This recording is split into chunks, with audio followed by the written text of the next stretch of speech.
ദക്ഷിണ ചൈന കടലിൽ Chinese Philippines കപ്പലുകൾ കൂട്ടിയിടിച്ചതിനെ തുടർന്ന് സംഘർഷങ്ങൾ വർദ്ധിക്കുന്നു. ഇരു രാജ്യങ്ങളും അവകാശപ്പെടുന്ന സമുദ്രമേഖലയായ സ്കാർബറോ ഷോളിന് സമീപം ചൈനീസ് ഫിലിപ്പൈൻ കപ്പലുകൾ കൂട്ടിയിടിച്ചതിനെ തുടർന്ന് സംഘർഷം ഉടലെടുത്തു. ഈ സംഭവം ഇപ്പോൾ പ്രാദേശിക അസ്ഥിരതയിലേക്ക് നയിച്ചു. റിപ്പോർട്ടുകൾ പ്രകാരം 2 ചൈനീസ് തീരസംരക്ഷണ കപ്പലുകൾ ഒരു ഫിലിപ്പീനോ മത്സ്യബന്ധന കപ്പലിൽ ഏകദേശം 30 മിനിറ്റോളം ശക്തമായ പീരങ്കികൾ ഉപയോഗിച്ച് ഇടിച്ചു. ക്യാപ്റ്റന്റെ ക്യാബിനിലും പാലം പ്രദേശത്തും ഉൾപ്പെടെ നാശനഷ്ടങ്ങൾ ഉണ്ടായി. തകർന്ന ഗ്ലാസ് ജനാലയിൽ നിന്ന് ഒരു ഫിലിപ്പീനോ ക്രൂ അംഗത്തിന് പരിക്കേറ്റു. അതേസമയം വെള്ളം കയറിയതിനാൽ ഷോർട്ട് സർക്യൂട്ട് ഇലക്ട്രിക്കൽ ഔട്ട്ലെറ്റുകളെയും 5 ഔട്ട്ഡോർ AC യൂണിറ്റുകളെയും ബാധിച്ചു. ഫിലിപ്പീൻസിലെ മത്സ്യത്തൊഴിലാളികൾ പരിഭ്രാന്തി സൃഷ്ടിച്ചുകൊണ്ട് ചൈനീസ് നാവികസേനയുടെ ഒരു യുദ്ധക്കപ്പൽ ലൈവ് ഫയർ അഭ്യാസങ്ങൾ സംരക്ഷണം ചെയ്തതായി ഫിലിപ്പീൻസ് തീരസംരക്ഷണ സേന വ്യക്തമാക്കി. സ്കാർബറോ ഷോൾ ഫിലിപ്പീൻസിന്റെ പ്രത്യേക സാമ്പത്തിക മേഖലയിലാണ് സ്ഥിതി ചെയ്യുന്നത്. എന്നിരുന്നാലും 2016 അന്താരാഷ്ട്ര വിധി തങ്ങളുടെ അവകാശവാദങ്ങൾ നിരസിച്ചിട്ടും ചൈന നിയന്ത്രണം നിലനിർത്തുന്നത് തുടരുകയാണ്. ഈ പ്രദേശം ദേശീയ പ്രകൃതി സംരക്ഷണ കേന്ദ്രമായി പ്രഖ്യാപിക്കാനുള്ള ബീജിംഗിന്റെ വിവാദ നീക്കത്തെ തുടർന്നാണ് സംഘർഷമുണ്ടായത്. ഇത് മനിലയിൽ നിന്ന് നയതന്ത്ര പ്രതിഷേധത്തിന് കാരണമായി. ചൈനയുടെ നടപടികളെ അപലപിച്ച ആഗോള ശക്തികൾ ഇൻഡോ പസഫിക് മേഖലയിൽ വർദ്ധിച്ചുവരുന്ന സംഘർഷങ്ങളെക്കുറിച്ച് മുന്നറിയിപ്പ് നൽകിയിട്ടുണ്ട്. സംയുക്ത സൈനിക അഭ്യാസങ്ങൾ നടക്കുകയും നയതന്ത്ര സംഘർഷം വർദ്ധിപ്പിക്കുകയും ചെയ്യുന്ന സാഹചര്യത്തിൽ ദക്ഷിണ ചൈന കടൽ ആഗോള ഭൂപടത്തിൽ ഒരു അസ്ഥിരമായ ഫ്ലാഷ് പോയിന്റായി തുടരുന്നു. ഈ കടൽ തീരം സമ്പന്നമായ ഒരു മത്സ്യബന്ധന മേഖല മാത്രമല്ല, പ്രതിവർഷം ട്രില്യൺ കണക്കിന് ഡോളറിന്റെ ആഗോള വ്യാപാരം കടന്നുപോകുന്ന ഒരു തന്ത്രപ്രധാന സ്ഥലം കൂടിയാണ്. നിരവധി തെക്കുകിഴക്കൻ ഏഷ്യൻ രാജ്യങ്ങൾ ഉൾപ്പെടുന്ന വിശാലമായ സമുദ്ര മത്സരത്തിന്റെ ഭാഗമാണിത്. സ്കാർബറോ ഷോളിന്റെ ഒരു ഭാഗം ദേശീയ പ്രകൃതി സംരക്ഷണ കേന്ദ്രമായി പ്രഖ്യാപിക്കാനുള്ള പദ്ധതി ചൈന പ്രഖ്യാപിച്ചതിന് തൊട്ടു പിന്നാലെയാണ് ഈ കൂട്ടിയിടി ഉണ്ടായത്. ഫിലിപ്പീൻസും സഖ്യകക്ഷികളും ഈ നീക്കത്തെ വ്യാപകമായി അപലപിച്ചു. ഈ പദവി നിയമവിരുദ്ധവും വിപുലീകരണവാദിയുമാണെന്ന് ആരോപിച്ച് ഫിലിപ്പീൻസ് സർക്കാർ ഔദ്യോഗിക നയതന്ത്ര പ്രതിഷേധം ഫയൽ ചെയ്തു. ചൈനയുടെ നീക്കത്തെ നിർബന്ധിതമെന്നും അസ്ഥിരപ്പെടുത്തുന്നതാണെന്നും US state secretary Marco Rubio വിശേഷിപ്പിച്ചു.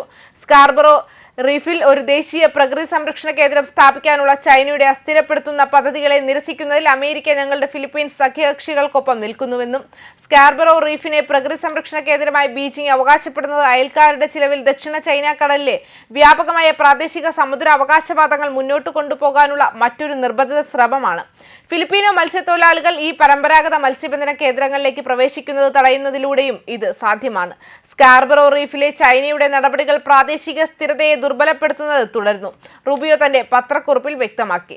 സ്കാർബറോ റീഫിൽ പരമ്പരാഗത മത്സ്യബന്ധനത്തിൽ ഏർപ്പെടുന്നതിൽ നിന്ന് ഫിലിപ്പീൻസ് മത്സ്യത്തൊഴിലാളികളെ ചൈന നിയമവിരുദ്ധമായി തടഞ്ഞുവെന്ന് 2016 ആർബിട്രൽ ട്രൈബ്യൂണലിന്റെ ഏകകണ്ഠമായ തീരുമാനം പാലിക്കാൻ അമേരിക്ക ചൈനയോട് ആവശ്യപ്പെടുന്നു.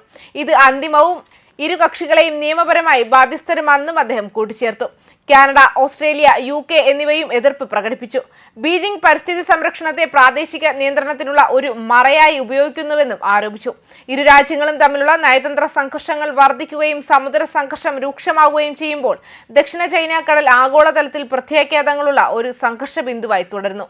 അതേസമയം ദക്ഷിണ ചൈന കടലിലെ സ്കാർബറോ ഷോളിൽ ഫിലിപ്പീൻസ് മത്സ്യത്തൊഴിലാളികൾക്കുള്ള തീരസംരക്ഷണ സേനയുടെ വിതരണ ദൗത്യത്തിനിടെ ചൈനീസ് കപ്പലുകൾ നടത്തിയ അപകടകരമായ കുതന്ത്രങ്ങളും നിയമവിരുദ്ധ ഇടപെടലുകളും സംബന്ധിച്ച് ഫിലിപ്പീൻസ് ഗുരുതരമായ ആശങ്ക പ്രകടിപ്പിച്ചിരുന്നു.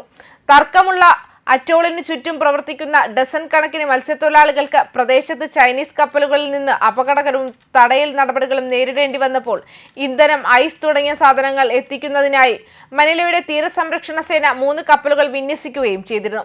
അവരുടെ പ്രവൃത്തികൾ ഫിലിപ്പൈൻ ഉദ്യോഗസ്ഥരും കപ്പലുകൾക്കും ഗുരുതരമായ അപകടം ഉണ്ടാക്കുക മാത്രമല്ല, 2 ചൈനീസ് കപ്പലുകൾ തമ്മിൽ ദൗർഭാഗ്യകരമായ കൂട്ടിയിടിയിലേക്ക് നയിക്കുകയും ചെയ്തു. ഫിലിപ്പൈൻ വിദേശകാര്യ മന്ത്രാലയം പ്രസ്താവനയിൽ വ്യക്തമാക്കിയതാണ്.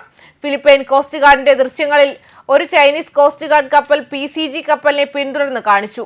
തുടർന്ന് ഒരു ചൈനീസ് നാവിക കപ്പൽ പെട്ടെന്ന് അതിന്റെ പാത മുറിച്ചു കടന്ന് ഇതിൽ ഇടിക്കുകയും കോസ്റ്റ് ഗാർഡിന്റെ ഫോർകാസ്റ്റിൽ കേടുവരുത്തുകയും ചെയ്തു. ഈ പ്രദേശത്ത് ചൈനീസ് കപ്പലുകൾ തമ്മിൽ ആദ്യമായി നടന്ന കൂട്ടിയിടിയായിരുന്നു അത്.